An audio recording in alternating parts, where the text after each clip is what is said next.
Hey, hey, hey. So I recently played Battlefield 6's open beta, and goddamn, do I have to say that EA cook in this one. Um, Starting right off, the first major improvement, the God Nectar that was bestowed upon us was you don't have to connect to EA's third party launcher, whatever they call it, anymore. So you can just, like, if you have Steam on your system, basically you can just boot it Battlefield 6 from Steam and just directly play from it.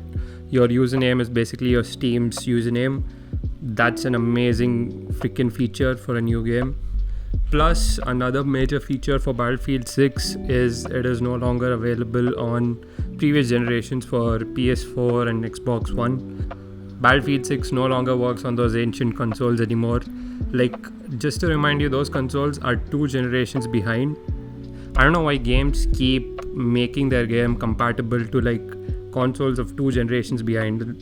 That thing came when I was a toddler. But all things aside, the reason I'm so against games being released in like previous gen consoles is they severely limit themselves in terms of how the game looks and feels and hardware capability, of course. Yeah, but it kind of makes sense business wise for these games to be released on previous consoles. Like Call of Duty is, I think it sold the most amount of games in like 2024, which is just crazy to think about. So it kind of makes sense that these companies are releasing games on previous consoles. So yeah, I just want to put that in. But that's beside the point. Let's talk about Battlefield 6. The game looks amazing. First of all, there's destructible environments done well. Like, it's not done as good as the way Finals has been done, but it's still done well, like way beyond what I expected. Basically, you get 4 classes. You get Assault, you get Engineer, you got Recon and Support. So with Assault, like, everyone has their own sort of special gadgets, but you get like 4 weapons. You got your primary assault rifle, for your second you got your handgun, then you got your SMG, and you got your sniper. Yeah, you get all these 4 weapons. So for each of these 4 classes you can mix and match these 4 weapons, and I'm so glad that they didn't hardbound a certain weapon to a certain class, which is a good feature to add.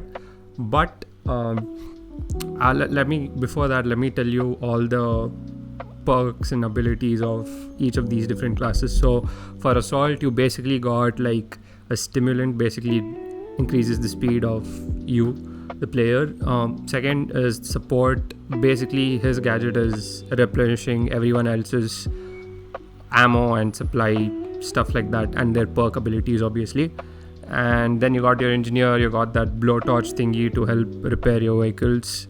And finally for Recon, I think you get like the device where you can plant on the ground where you can see other enemies. I'm not pretty sure, but these are what you get for all these 4 classes.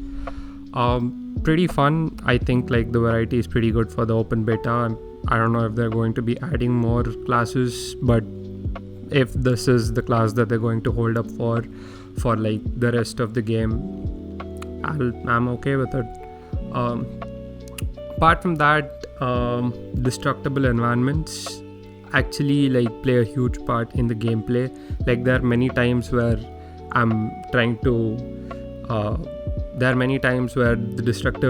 the environment just basically blocks you from your opponent's view and stuff like that. So the map design in the game is actually pretty intuitive. Like every room leads to every other room. Like the map design is sort of free flowing is how I would describe it, which was one gripe that I had in Battlefield 5, where as you progress later on in the game, in a multiplayer game, you sort of have to have some sort of foot travel to a certain location elsewhere where random enemies would just take a shot at you. So the map design in this game is actually pretty fun, where there's not a lot of open rooms for window, although there was one time where I spawn killed a guy, but that's on him, not on me. The game is also optimized really well. considering that this is still the open beta, like there is still a lot of time. I think the game is releasing in late October, so they still have time to iron out a few details. But if it's this optimized for the open beta, like there's a huge chance that the game will be optimized when it actually comes out. I was getting consistent frame rates on my system. A lot of people saying that this game is a lot less GPU intensive and a lot more CPU intensive. I should look up to that, and hopefully I'll make a follow-up video talking about it. Currently I'm played this game on 5070 GPU. I put up the CPU on screen, but yeah, that's been about it.